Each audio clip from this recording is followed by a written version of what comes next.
If you have a weak urinary stream, anytime during the day or night, you're in the right place. I'm going to talk about exactly what's behind this and give you practical things that are fairly easy to do to correct it.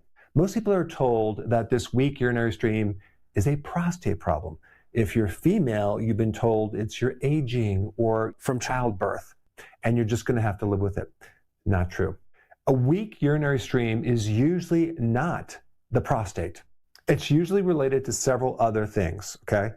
And the body gives us clues on what is causing it. But I want to emphasize, most of the time, it's not some type of plumbing problem where there's some obstruction.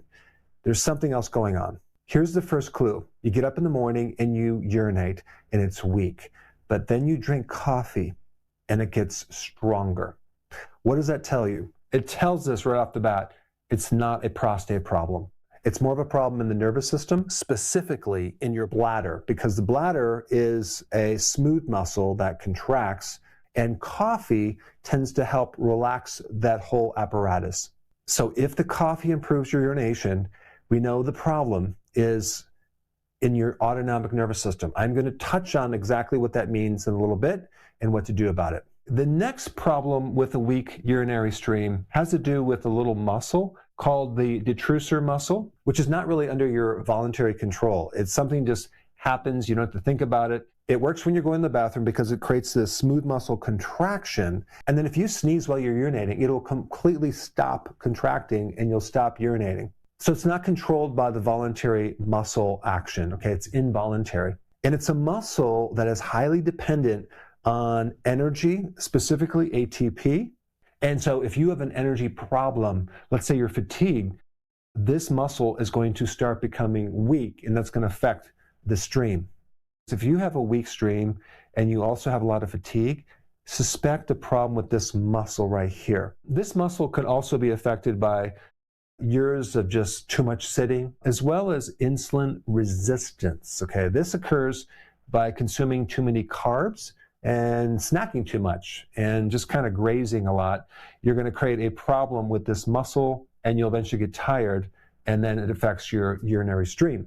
So a lot of people ask me, what supplements do I recommend? Now, of course, I'm not biased of my own high quality supplement line, but if you go to Amazon and type Dr. Berg supplements, you'll find more information. Then we get to another root cause of a weak stream. And this is a problem within the autonomic nervous system. There's two parts of that system. You have one part that's the flight or fight, and then you have the parasympathetic, which is rest and digest. And your complete urination system is controlled by the parasympathetic. So if you are in stress mode all the time, you're stuck in what's called the sympathetic nervous system. This means that this system tends to turn off, and you're going to have bladder issues. And not just bladder issues, you might have anxiety, you might have poor sleep. The good news is the solution to a lot of these issues is the same. Now, the next issue with the bladder is, let's say there's certain times of the day, let's say afternoon, that you have a very good, strong flow of urine, right? But at night or during the night or in the early morning, it's very, very weak. And it really has nothing to do with the coffee. This is something a little different where your urine kind of goes on this cycle where it gets better and then worse. That has a lot to do with the circadian rhythm of the body. And chances are your sleep is not that great either, because the circadian rhythm affects sleep, it affects hormones, it affects urine, it affects metabolism. And so if you have that problem, it's actually a very easy fix. I'm going to show you how to fix that. But just to back up some of these things I talked about, the common medication they use for improving urination flow is bethanol. What's really interesting about this is so many men are told that, oh, you have a prostate problem, and they put you on this medication. But this medication does not work on the prostate. It doesn't address the prostate at all. It doesn't shrink the prostate. It doesn't affect the prostate. It primarily affects this autonomic nervous system. The autonomic nervous system, especially this parasympathetic, runs on a very specific neurotransmitter called acetylcholine. And one of the best remedies is vitamin B1, natural B1. And B1 can actually give you a natural drug effect on the autonomic nervous system.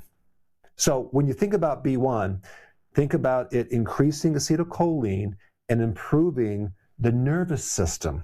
And what's really interesting about that is that vitamin B1 also is key in improving your energy.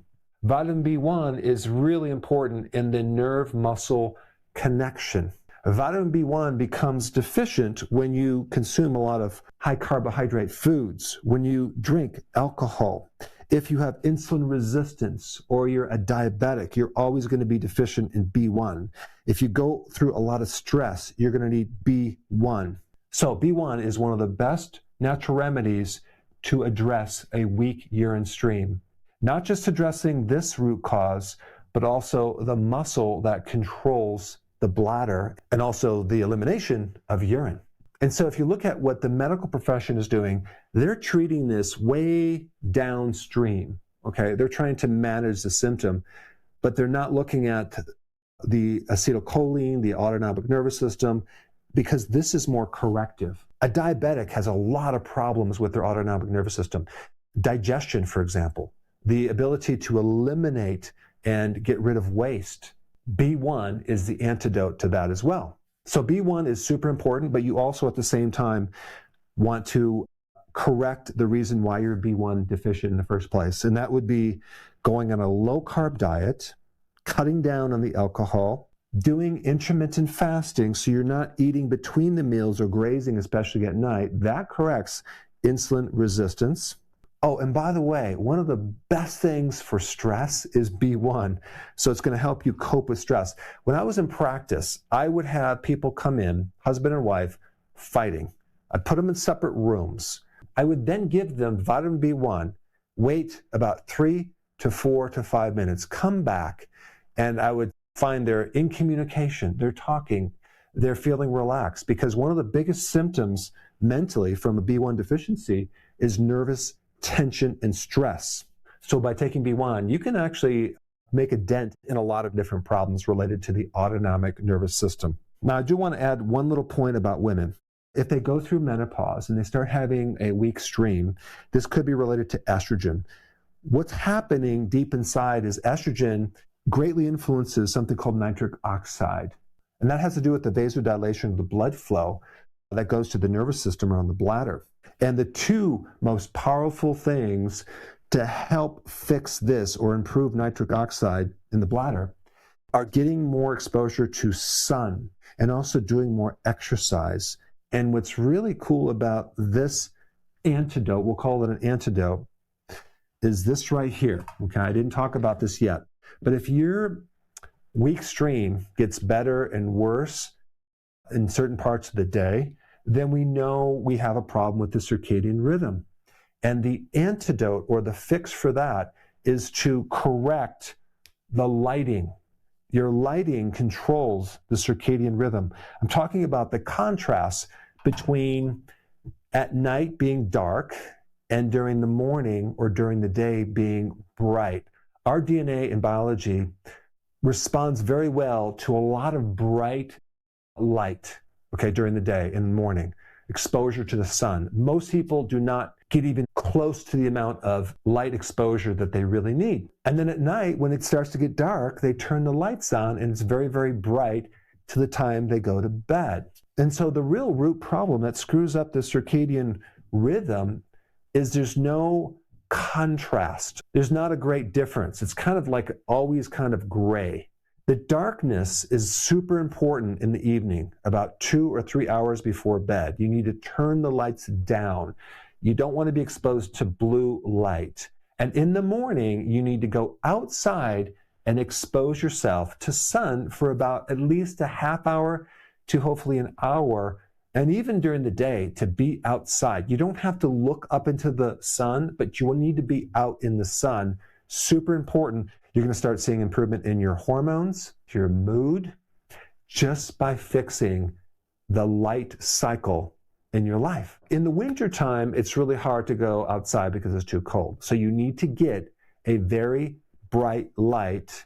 And they have different lights that you can get that kind of mimic a full spectrum sun, and you put them close to your computer and you just turn it on in the morning time if you're by your computer, so you get exposed to this bright light in the morning or during the day. So now that you know the different causes of a weak urinary stream, I've touched on B1, but there's a lot more fascinating information to learn in this video right here. Check it out.